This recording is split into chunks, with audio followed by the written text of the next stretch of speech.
Well, let's talk some more about the fourth wave in Nigeria and what we're experiencing around the world. Joining us is Christian Happy, a professor of molecular biology and genomics in the Department of Biological Sciences, also director of the African Center of Excellence for Genomics of Infectious Diseases, both at the Redeemers University. He joins us virtually. Thank you for joining us on the program. Thank you. What do you make of the Omicron variant and really how the world is responding to the rise in cases? Well, as you said before, we all know that Omicron is more contagious. We all knew, and then the world is aware of the fact that Omicron actually transmits more than other variant. So, and as such, we should, as we said before on this forum or platform, we should continue to wear our mask, continue to make sure that we respect social distancing. And even those that are vaccinated, we said it before, we should continue, to do as if we were not vaccinated. I think we are lowering our guard because some people believe that because they are vaccinated, then they are actually completely protected against the virus. This is a new variant that is actually transmitting faster. We've seen this all over the world. It's not a case peculiar to Nigeria. And as such, we should continue to keep to what we call the safety measures given by NCDC and other global health organizations. So it is a fact that Omicron is more transmissible, and we should be very careful about it. Professor Happy, it also seems as if it's, another day, another variant. We're hearing about IHU in France and then also Deltacron. What can you tell us about the two?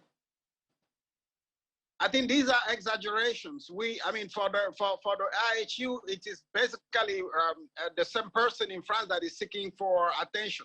So we all know that, and that's the reason why WHO already just said, well, this is not something that we should be taking seriously. And then the Deltacron is actually again, people are really using COVID as a way to seek attention. There's nothing like Deltacron. There is nothing like, an IHU is just a mere, what I'll call fabrication, because there's no real evidence of the IHU strain and then saying that it came from somewhere. And then this was found only in about 12 cases. And it's really not a completely new lineage or new variant, the way, this is done. Classification of variant, it has a standard. And the IHU thing did not follow any standard. Imagine somebody naming a variant after himself. So that really shows you that this is basically someone seeking attention. And we really should be focusing on what is important. What is important today is Delta, and what is important is Omicron. So we should really be focusing on all those variants and then do the needful. Let's get vaccinated. Let's make sure that we respect, the social distancing and wearing our mask and avoid large gatherings. It is because of these large gatherings that we're really seeing all this increase in cases. And we should be more, careful about all of those.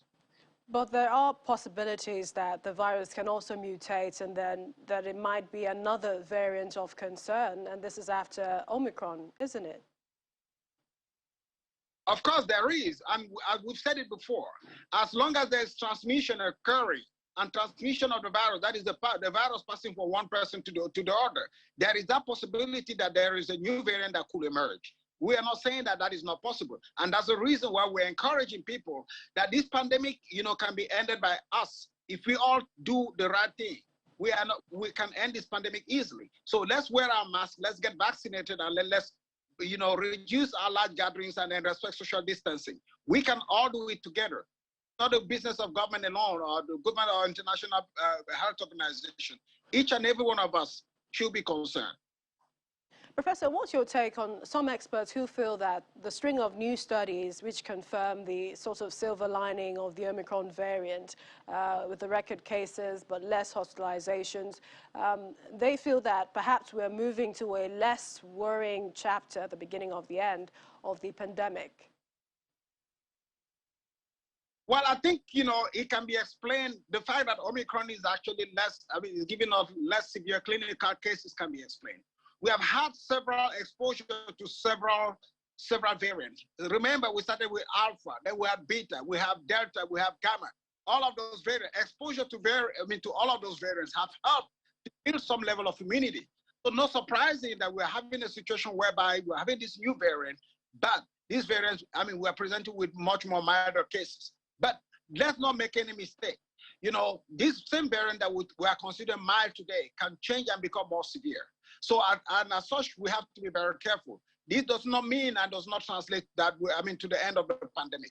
If we continue to, not to do this, do the right thing, that if you continue not to be wearing our mask, if you continue not to be respecting social distancing, if you continue to have large gatherings, we will transmission will continue, and transmission continuing, there is a possibility of emergence of a variant that is actually worse than Omicron. That's the reason why we're asking people, to do the right thing and get vaccinated, because that's very important in order to calm down this pandemic. We always appreciate your time on the program. Christian Happy, Professor of Molecular Biology and Genomics, Department Biological Sciences with Redeemers University. Thank you for joining us today. Thank you.